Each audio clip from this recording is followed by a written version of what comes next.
नमस्कार जय जगन्नाथ। आज टॉपिक आम देखा जो फास्ट फेज आमर सेंसस कार्यक्रम आरंभ होगा जाऊँगी से जो मैंने आमर जनगणना अधिकारी इन्यूमरेटर आउन सुपरवाइजर एमानकर कार्य अच्छी बहुत बड़ आकार कारण एम डिपेंड करे ही सर्वे तेणु एथिरे आमर विभिन्न पॉइंट आज टॉपिक आलोचना करवा जमीक आम केते जगार हाउस लिस्टिंग जो ब्लॉक आमको एरिया मिली केतेक मार्गदर्शन रही जमीक आम जापर बिल्डिंग हाउस बिल्डिंग कौन एवं सेंसस हाउस कौन तापर आम कौ प्रकार रोषे घर अच्छी कि नहीं प्रत्येक घर आम जो जावा सेठारे कौन कौन देखा तापर आम ताकू जापर ये गोटे सेंसस हाउस बोली गोटे आइडेंटिफाई करवा केतेक जगार आमको भूल इनफॉरमेशन मिल पारे अर्थात गोटे परिवार समस्ते मिसिकी थिबे किंतु आमको कहे उलटा नहीं आम मिसिकी नाहू किंतु से क्षेत्र में आम एज इन्यूमरेटर हिसाब से आमको कौन करने को पड़ो एमती विभिन्न कथा को नहीं आज टॉपिक आम आलोचना करवा तो आपण मैंने विथ टीचर्स वीडियो गुड़िक देखुंत जदि या पूर्व वीडियो गुड़िक देखि थे ताहले आपण बुझीपारे जे एक्चुअली सेंसस आपण जड़े पूरा हीरो बनीजे सर्वे करने कारण बहुत सारा टॉपिक आम डिस्कसन करूँ आपण पसंद अनुजाई आपण मैंने समस्त मतामत भल देइछंती से हिसाब से आज जो टॉपिक आम डिस्कसन करवा ये टॉपिक हूँ बहुत मूल्यवान आपण को प्रथमे गोटे जो जगह को जीवे सर्वे करने से सर्वे करने भितर आपण को प्रथमे गोटे बड़ आकार जिनसटे मिल बड़ आकार कहले कौन बुझा आपण गोटे HLB मिल HLB अर्थात आम कहे हाउस लिस्टिंग ब्लॉक मन रखु हाउस लिस्टिंग ब्लॉक कहले कौन बुझा ना यही जो गोटे मन कर गोटे ग्राम रही से गाँव में आपन को किसी जगह दि जाए आपको सेंसस रे काउंट करने जमी आप स्क्रीन आपणकर यही गोटे विराट गाँटे भितर आपन को एतिकी परिसर दिखाई जे आप भितर आप 200 कि 150 घर आपणकर हाउस लिस्टिंग ब्लॉक आपड़ से जनगणना करेंगे किंतु ये बृहत्कार परिसर पर आम जड़े घर मालिक निकट में पहुँचवा घर मालिक निकट केमती पहुँचवा मन करतु आपण को जो एरिया मिली एरिया मिलला पर आपण गोटे गले जनक घर को गोटे कोठा घर देखले गोटे पक्का बिल्डिंग घर अच्छे से पक्का बिल्डिंग घर पर आपण जानिबा पाइले जे ता भितरे आपणकर केतोटी माने सेंसस हाउस अच्छी ताको आमे कहबा कोठा घर प्रथमे तापर आमे जिबा सेंसस हाउस तो सेंसस हाउस रे देखिबा प्रवेश पथ अच्छी कि नहीं एगुड़ा तो आम पर आलोचना करवा तो सेंसस हाउस जोटा हम तो सहीटार एंट्री निहाती थिबा दरकार नहले जदि एंट्री नहीं बंद अच्छी बा अधिक दिन पड़ी माने ताला पड़ी ताले सेटा होचु नॉन रेसिडेंस बोली कहुब जदि सामूहिक भाव खोला होछि लोक रोषे कर खाऊँच आम गोटे सेंसस हाउस बोली धरवा तो एमती विभिन्न पर्यायर जावा तापर आम देखा रोषे घर निहाती अच्छी रोषे घर एतिक जिनस होगला आम से घर मुख्य निकट में पहुँचवा तेणु यही सब आम बृह दृष्टि आम छोट भितर को जीवा एबे आम जानिबा जे एक्चुअली आमर हाउस लिस्टिंग ब्लॉक कौन डिफरेंस टू बी परिसर बा परमिसेस कौन हाउस लिस्टिंग ब्लॉक कहले गणनाकारी निर्धारित गोटे अंचल को बुझीब आउ परिसर कहले आम बुझा जमी एवं साधारण स्थान सहित एक कोठा रही जमीक आमर चारि पाखरे कांथ थाई पारे कि न थाई पारे बा जनकर घर थी या परिसर कहवा परिसर को आउ टे बुझा मन करतु आपण गोटे गाँ को जाइए तो गाँव में कौन हुए ना सेठारे आमर बाउंड्री वाल नथिबो घर खाली घर टी थी अगणा रास्ता कड़ थी एमती रास्ता जाइए रास्ता साइड रे गोटे घर अच्छे ताली यार परिसर क्या कहवा जेहेतु तापर देखिले एमती आउ गोटे भी घर एमती अच्छी ये भितर किसी बाउंड्री वाल ना एठी गोटे परिसर गोटे चिंता करवा आउ केते जगार आउ गोटे एमती आप देखिथे घर थी किंतु गाँ मानकर कथा बहुत माने भितर गाँव न्याचुराल बाढ़ थी न्याचुराल बाढ़ मान हाथ तैयारी बाढ़ करें ठीक अच्छे ये हूँ गोटे परिसर एठी जो नहीं एठी परिसर टोटाल नथिबो गोटे बहुत सारा घर भी थिबो किछि चारिपट बाउंड्री नथिबो नथिले जगार आमे गोटे गोटे घर को मध्य हमरो सेंसस बिल्डिंग नबा एवं से एई जो परिवार भितरे यदि दुईटा परिवार रहउछनी बा दुई जण रोषेई करछन ताले याको सेंसस हाउस बोली कहबा। तो ये सब आमे परिसर बोली आगे जानिबा प्रथमे तापर अन्य नाम सेंसस हाउस कोन रहिছে एगुडा को मध्ये आपनको क्लियर कर दोची। तबे आपण या भितरे कोन करछन ना विथ टीचर्स रो बहुत सारा वीडियो ऑलरेडी अपलोड हेछि आपण प्लेलिस्ट बा डिस्क्रिप्शन टिके देखि देबे आपण को डाउट अनुसार जो टॉपिक देखियो तो क्लियर हे जिवो। एबे आमे आउ गुटे जो पॉइंट रहिछि एठारे कोन अछि आमे बिल्डिंग आगे काहाकू बुझिबा प्रथम कथा बिल्डिंग जदि बुझी गले तापर आमे सेंसस हाउस बाहर करि परिबा। बिल्डिंग ए देखंतु आपण ए गुटे बिल्डिंग देखुछन ये गुटे बिल्डिंग एथिरे एंट्री निहाती थिबो एवं गुटिए बिल्डिंग रे चारि पांचटा फैमिली मध्ये रहउछन एठी मध्ये गंबुजाकार मध्ये बिल्डिंग अछि। नेक्स्ट आपण तळे दुइटी इमेज को मध्ये लक्ष्य करंतु एथिरे कोन रहिछि ना एथिरे मध्ये सेमिति गां मानकर जो घर रहिछि विभिन्न आकृतिर याकू मध्ये हमें कहबा। एबे हमें जानिबा जे हमरो बिल्डिंग काहाकू कहबा प्रथम कथा बा कोठा कहबा काहाकू बुझिबा। कोठा जदि कहबा केवल आमे जो बिल्डिंग घर छात घर को कहि परिबा नाही एमिति माटी घर को मध्ये कहि परिबा एवं बिल्डिंग आउडे मध्ये रहिछि जे एजबेस्ट टीनो घर ए सब मध्ये गुटे गुटे बिल्डिंग घर बोली जानिबा। एबे आमे पॉइंट रे देखिबा जे सेंसस हाउस कोन बा ताको आमे कहछे सेंसस घर कोन ये गुटे पॉइंट अछि। सेंसस आमे आगे बिल्डिंग जानि गले कोन माने गुटे घर भितरे जदि 4-5 जण रहउछन ताले आको आमे गुटे बिल्डिंग दबा एवं ताको बिल्डिंग नंबर करबा। एबे सेंसस हाउस रे कोन रहि परिबो सेंसस हाउस कहले आमे एइडा बुझिबा जो घरर गुटिए प्रवेश पथ रहिछि जदि गुटिए परिवार रहउचंती एवं सेथिरे रोषेई घर अछि ताहाले आमे ताकू धरिबा गुटे सेंसस हाउस बोली कहबा। बुझिबाले कथा एबे एई पॉइंट को आपण जदि बुझिबे आपनकर डाउट टा क्लियर हे जिवो। एबे आसंतु आमे केतोटी माने गुटे एग्जांपल देखिबा एवं ता विषय डाउट टा क्लियर करिबा। एथिरे हमर पॉइंट रहिछि जे एठी जो विजुअलाइजेशन होछि आपनकर इमेज देखिबे जे एथिरे गुटे घर रहिछि एई घर भितरे गुटे एंट्री अछि ठीक अछि। एई एंट्री रे गुटे प्रवेश पथ अछि हेले एई प्रवेश पथरे आमे जानिबा एठी केतोटी परिवार ता भितर रहउछन जदि से कहबे हमर गुटे परिवार रहउछ परिवार सेते बेला हबो जदि गुटे परिवार रहउछन त से माने खाउछन माने तांको रोषेई घर नियाती थिबा दरकार। जदि रोषेई घर नाही आपनरा मने रखंतु से गुटे सेंसस हाउस रे जिवो नाही बा ताको सेंसस घर कहि परिबा नाही एटा भलो इंपोर्टेंट दियंतु। द्वितीय पॉइंट रे आमे देखिबा एटी गुटिए बिल्डिंग अछि कोन अछि गुटिए बिल्डिंग अछि आपण देखि पारथुबे स्क्रीन रे जदि गुटिए बिल्डिंग अछि किंतु प्रवेश पथ एठी गुटिए अछि एठी गुटिए अछि ताले आमे याको कहबा एक कोठा रहिछि बा गुटिए बिल्डिंग किंतु एटी सेंसस हाउस केतोटी ना दुईटी सेंसस हाउस क्लियर हेले। एठारे ऊपर पेज रे आमे देखिबा एक नंबर पॉइंट रे जे गुटिए बिल्डिंग गुटिए सेंसस हाउस ठीक अछि। एबे देखुथिबे बहु ताला गुटे घर अछि जेमिति कि एटा बहुत फ्लोर रहिछि एथिरे मने करंतु याकू आमे ए केतरा बिल्डिंग अछि गुटे बिल्डिंग एठी मने करतु 10 टा फैमिली रहउछ 1 2 3 4 5 एबे 10 टा फैमिली ताने गुटे कोठा हमरो अधिक फैमिली रहउछन। एबे आसुनी याकू देले नंबरिंग करबा तो केमिति करबा मने करतु आपण देले नंबरिंग करिया मै जाउछंती सेतरे तो आपण ऑलरेडी आपनको पूर्व वीडियो रे कहिछि जे आपण एंती याकू नॉर्थ ये हला साउथ ईस्ट ये जो वेस्ट एथरे कोन होय ना आमे देले सर्वे करिया पई दिबा तो 8 रु स्टार्ट करबा एमिति स्टार्ट करी 8 जगह रे एंड करबा। तो ए सर्वे रे तले आमे बिल्डिंग नंबर दबा केमिति दबा गुटे रोड साइड रे आमे जदी पहुंचले आपनको ए एरिया मिलछि किनु मझे रे कोन अछि ना गुटे रोड आपन पई अछि किंतु आपन गुटे साइड आगे सर्वे करि देबे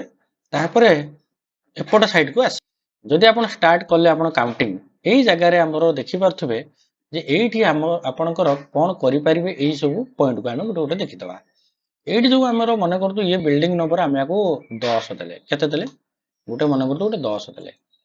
जदी 10 देले ताहाले हमर एठी सेंसस हाउस केतेटी अछि ना आमे जानिले एठी गुटी अछि ताहाले एठी किछि लिखिया दरकार नै एई जो घरटे आपण देखुछन ना एजबेस्ट घर तेनु ये गुटे बिल्डिंग रे जिवो ये कच्चा घर रे जिवो नाही जदी ये चाळ कुडिया घर जिवो ताले याकू ट्रायंगल दबा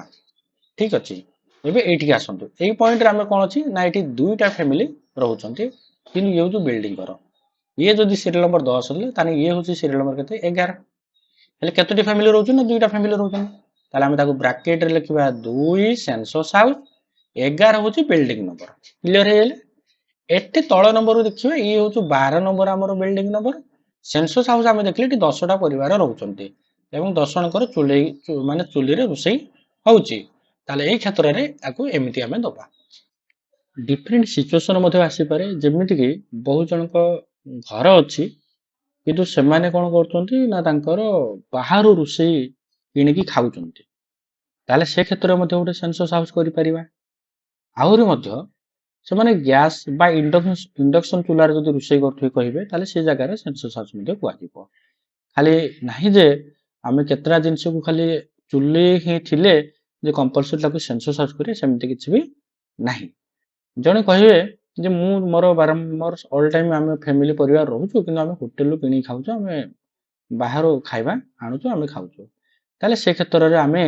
ଧରିବା କ'ଣ ନା ଆମର ତାକୁ ସେନ୍ସସ୍ ହାଉସ୍ ବୋଲି କୁହାଯିବ ଏବେ ଗାଁ ମାନଙ୍କର ବା ସହରୀ ସଭ୍ୟତା ଅପେକ୍ଷା ଗାଁ ମାନଙ୍କର ସମ୍ପୂର୍ଣ୍ଣ ହେଉଛି ଭିନ୍ନ ରହିଛି ଯେମିତିକି ଏବେ ଆମେ ଗୋଟେ ପରିସ୍ଥିତିକୁ ଯିବା ଯେ ଏଠାରେ ଆମେ ଦେଖିବା ଯେ ତାଙ୍କର ବାସସ୍ଥାନ ଏଠାରେ ଅଛି ଏଠି ଯୋଉ ଧୂଆଁ ବାହାରୁଛି ମାନେ ଇଏ ହେଉଛି ଗୋଟେ ରୋଷେଇ ଘର ଅଛି ଓକେ ଆଉ ଏଠି ଦେଖିବେ ଆପଣଙ୍କର ଏଇ ଗୋଟେ ଗୁହାଳ ଅଛି ଆମେ ବର୍ତ୍ତମାନ ପହଞ୍ଚିଗଲେ ତାଙ୍କ ଘରେ ଆମେ ତାଙ୍କ ପରିସରକୁ ବୁଝିଦେବା ଯେ ତୁମର କୋଉ କୋଉ ଏରିଆ ଭିତରେ ଯାଉଛି ଆମେ ତ ତୁମ ଜମିବାଡ଼ି କେତେ କ'ଣ ଅଛି ନେବୁନି ବଟ୍ ତୁମର କୋଉ ଭିତରେ ଆପଣଙ୍କର ଏତିକି ପରିମିସେସ୍ ଭିତରେ ଅଛି ଫାଷ୍ଟ ଆଗେ ଜାଣିଦେଲେ ଯେ ଆମେ ଏତିକି ତାର ପରିମିସେସ୍ ରହିଛି ଏତିକି ଭିତରେ ତାଙ୍କ ମାନଙ୍କର ଘର ସବୁ ଡିଟେଲ ଅଛି ତ ଏଠାରେ ଆମେ ଯେତେବେଳେ ଦେଖିବା ଯେ ଗୋଟିଏ ପରିବାର ରହୁଛନ୍ତି ଗୋଟିଏ ରୋଷେଇ ଘର ଅଛି ଏବଂ ତାଙ୍କ ଗାଈ ଗୁହାଳ ଅଛି କିନ୍ତୁ ଏଠି ଆପଣ କ୍ଲିୟର ହୁଅନ୍ତୁ ଯଦି ଗାଈ ଗୁହାଳ ଅଛି ତାଙ୍କ ମାନଙ୍କ ପାଇଁ ତ ରୋଷେଇ ହେବାର କିଛି ନାହିଁ କେବଳ ମଣିଷ ମାନଙ୍କ ପାଇଁ ରୋଷେଇ ହେଉଛି ତାହେଲେ ଏଠି ଆମର ସେନ୍ସସ୍ ହାଉସ୍ କେତୋଟି ହେବ ନା ଗୋଟିଏ ହେବ ହେଲେ ବିଲ୍ଡିଂ ଏଠି କେତୋଟି ହେବ ବିଲ୍ଡିଂ ମଧ୍ୟ ଗୋଟେ ହେବ ତାହେଲେ ଆମେ ଏଠି ଲେଖିଲା ବେଳେ ଲେଖିବା କ'ଣ ନା 1 ଯଦି ଲେଖିଲେ ବା ଆମର ବିଲ୍ଡିଂ ନମ୍ବର ୟାକୁ ଆମେ କେତେ ଦେବା ଗୋଟେ 13 ନମ୍ବର ଦେଇଦେବା ବିଲ୍ଡିଂ ନମ୍ବର ହେଲେ ସେନ୍ସସ୍ ହାଉସ୍ କେତୋଟି ଅଛି ଗୋଟିଏ ଅଛି ଯଦି ଗୋଟିଏ ଅଛି ତାହେଲେ ଆମର ଆଉ କିଛି ଦରକାର ନାହିଁ ୟାକୁ 13 କରିକି ଏତିକି ଛାଡ଼ିଦେବା ମ୍ୟାପରେ ବୁଝିପାରିଲେ ପୁରା କ୍ଲିୟର ତାହେଲେ ବେଳେବେଳେ କ'ଣ ହୁଏ ନା ଯଦି ସେମାନେ ଦୁଇଟା ପରିବାର ରହିଛନ୍ତି ଗୋଟେ ପ୍ରବେଶ ପଥ ଥିବ କିନ୍ତୁ ଦୁଇଟା ରୋଷେଇ ଘର ୟାକୁ ରୋଷେଇ ଘର କରିଦେଇଥିବେ ଓକେ ତ ଇଏ ଯଦି ରୋଷେଇ ଘର ଅଛି ତାହେଲେ ଇଏ ବି ରୋଷେଇ ଘର ଅଛି ତାହେଲେ ଏଠି ଦୁଇଟା ପରିବାର ତାହେଲେ ସେ କ୍ଷେତ୍ରରେ କ'ଣ ହେବ ନା 13 ଟ୍ରାଙ୍ଗଲ ୟାକୁ ଆମେ କରିଦେବା ବ୍ରାକେଟରେ 2 ତାହେଲେ ଦୁଇଟା ପରିବାର ରହୁଛନ୍ତି ଇଏ ହେଉଛି ଆପଣଙ୍କର ଫଣ୍ଡାମେଣ୍ଟାଲ କ୍ଲିୟର ଯଦି କୁଡ଼ିଆ ଘର ଭିତରେ ଟ୍ରାଙ୍ଗଲ ହେଉଛି ଯଦି କେହି ରହୁନାହାନ୍ତି କୁଡ଼ିଆ ଘର ଅଛି ତାହେଲେ ସେ ଜାଗାରେ କ'ଣ ହେବ ନା ଛୋଟ ଟ୍ରାଙ୍ଗଲ ଏଇଟା ହେବ ନନ୍ ରେସିଡେନ୍ସିଆଲ ଓକେ ଇଏ ସରିଗଲା ଆପଣଙ୍କର କଥା ଆଉ ଗୋଟେ ପଏଣ୍ଟ ଅଛି ଏବେ ଆମେ ଜାଣିବା ଯେ ଗୋଟେ ପରିବାର ଅଛି ମାନେ ଗୋଟେ ରୋଷେଇ ଘର ନିହାତି ଅଛି ଯଦି ରୋଷେଇ ଘର ନାହିଁ ସେ କ୍ଷେତ୍ରରେ ତାହେଲେ ତାଙ୍କର ଆମେ ସେନ୍ସସ୍ ହାଉସ୍ ବୋଲି କହିବା ନାହିଁ ଆଉ ଗୋଟେ ମଧ୍ୟ ଭଲ ପଏଣ୍ଟ ଆପଣଙ୍କ ପାଇଁ ରହିଗଲା ବହୁତ କ୍ଷେତ୍ରରେ କ'ଣ ହୁଏ ନା ମ୍ୟୁନିସିପାଲିଟିରେ ତାଙ୍କର ମାନେ ନମ୍ବର ମିଳିଥିବ ତାଙ୍କ ଏରିଆର ଯେହେତୁ ଘର ଅଛି ତ ତାଙ୍କ ପାଇଁ ସେଠି ମିଳିଥିବ ସେଇ ରୁମ୍ ଗୁଡ଼ିକ ମାନେ ରୁମ୍ର ବା ବିଲ୍ଡିଂର ତାଙ୍କର କ'ଣ ଅଛି ନା ଗୋଟେ ଗୋଟେ ଘର କରାହେଇଥିବ ସେ ଘରରେ ନମ୍ବରିଂ କରାହେଇଛି ସେ ନମ୍ବରିଂ ଆପଣ ଆଉ ଚେଞ୍ଜ କରିବେ ନାହିଁ ସେ ନମ୍ବରରେ କାମ ଚାଲିବ ଆପଣ ଆଉ ନୂଆ ନମ୍ବର ବିଲ୍ଡିଂ ନମ୍ବର ଦେବେ ନାହିଁ ଆପଣଙ୍କର କାମ ରହିଲା ଯଦି ସେନ୍ସସ୍ ହାଉସ୍ ହେଇନାହିଁ ତ ସେନ୍ସସ୍ ହାଉସ୍ ତାକୁ କ୍ଲିୟର କରିବେ ଏବେ ଆମେ ଗୋଟେ ପରିବାର ବିଷୟରେ ଜାଣିବା ପରିବାର କେତେ ପ୍ରକାର ଅଛନ୍ତି ଆମେ ଦେଖିବା 3 ପ୍ରକାର ଫ୍ୟାମିଲି ଅଛନ୍ତି ଯେମିତି ଗୋଟେ ନର୍ମାଲ ଫ୍ୟାମିଲି ତାଙ୍କର ରୋଷେଇ କରୁଛନ୍ତି ସିଏ ଗୋଟେ ନର୍ମାଲ ଫ୍ୟାମିଲି ଅଛନ୍ତି ଆଉ ଗୋଟେ ଫ୍ୟାମିଲି ଅଛନ୍ତି ଯେ ସେମାନେ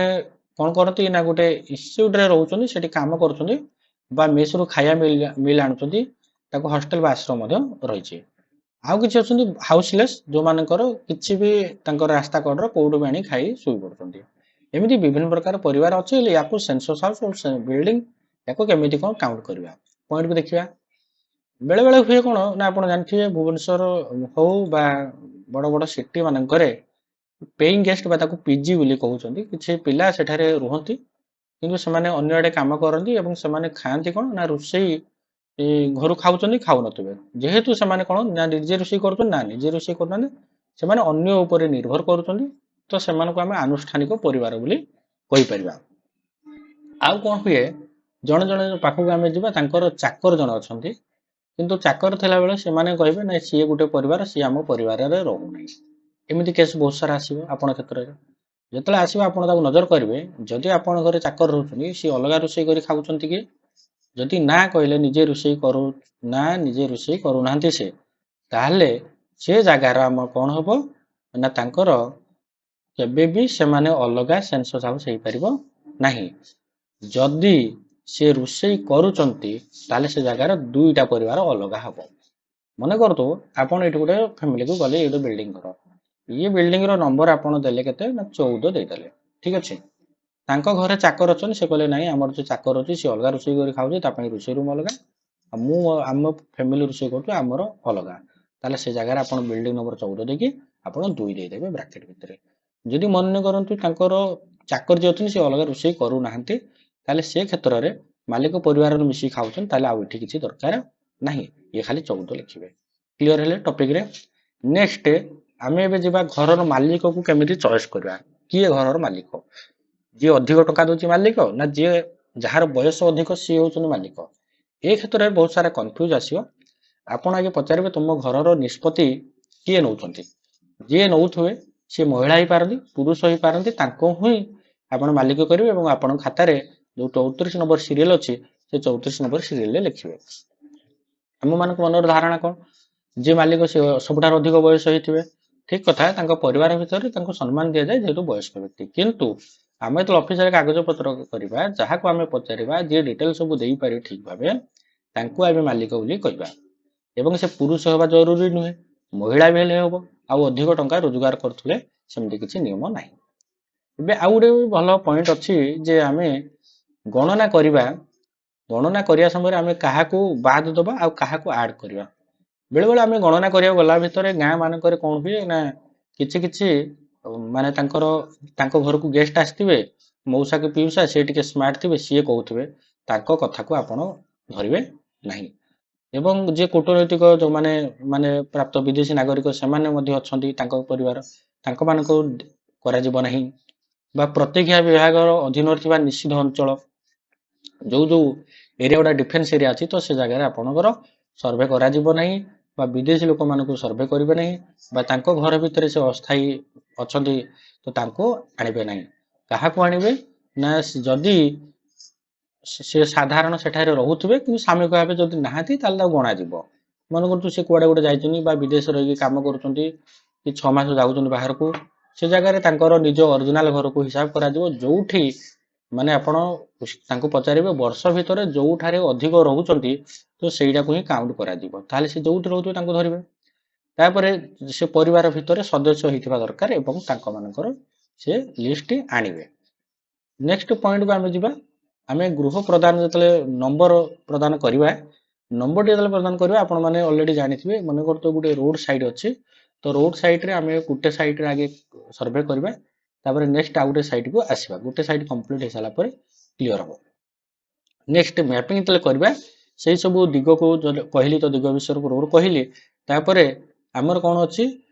ନିୟମ କ୍ରମରେ ଭାଙ୍ଗିଲେ ବା ଡେଇଁଲେ ଲେଆଉଟ ମ୍ୟାପରେ ତୀର ଚିହ୍ନ ଦ୍ୱାରା ଦର୍ଶାନ୍ତୁ। ମାନେ ଆପଣ କଣ କଲେ, ମନେ କରନ୍ତୁ ଗୋଟେ ଜାଗାକୁ ଗଲେ, ତାପରେ ସେଠି ଗୋଟେ ଘର ଏଠି ଇଣ୍ଡିକେଟ କରିଦେଲେ ମ୍ୟାପରେ,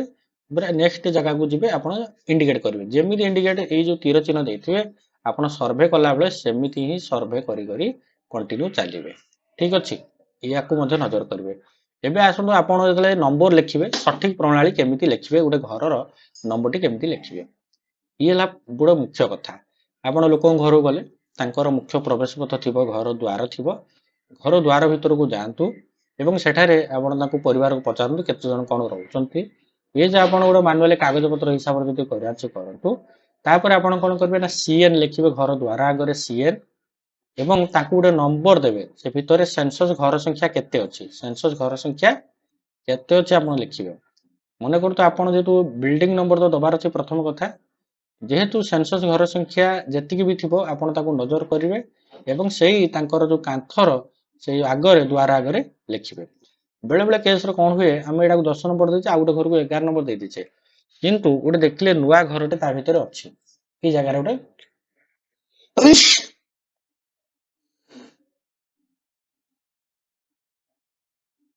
ନୂଆ ଘରଟେ ଅଛି, ताले सेही क्षेत्र रे आमे कोन करबा ना 10 बाय